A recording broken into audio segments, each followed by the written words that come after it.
All right, so I've decided to do my 3-minute video on the On Your Own lesson number 4, which is on Native Hawaiians and Pacific Islanders. And we're just going to go through that. I've taken quite some interest in Native Hawaiians and Pacific Islanders throughout the course of my public health studies here at BYU, particularly in Samoans and American Samoans, because I knew a missionary in my mission who was from American Samoa. So I've just taken a lot of interest in this topic, and so I'm grateful that it was one of the on your own lessons that we were able to do a deep dive in on our own.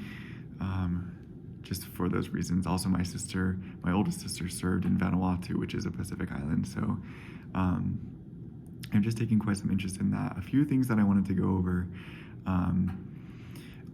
is the topic of polycentrism, which we talked about in the On Your Own lesson, which is that people tend to group in all the Pacific Islands as being Polynesian, when in reality there are 3 different Pacific Island regions or groups, one being Polynesia, and the 2 others being Melanesia and Micronesia. Melanesia is called Melanesia because of the melanated skin of the people who live in that region, and Micronesia is called Micronesia for the geographic size of their islands, which tend to be very small, hence micro.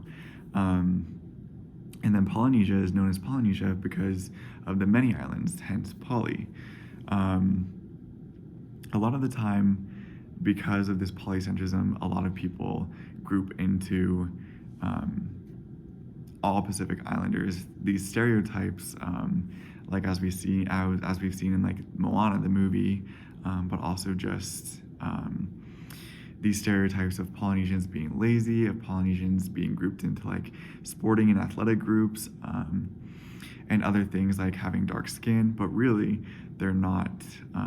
They're quite different across the regions of the Pacific Ocean.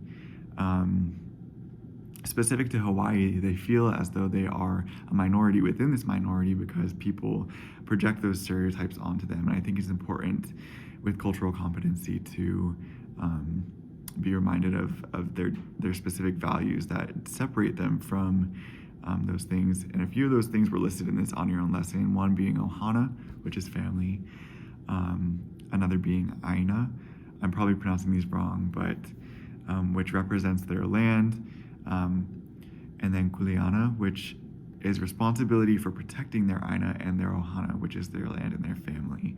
So they have this responsibility of protecting those things.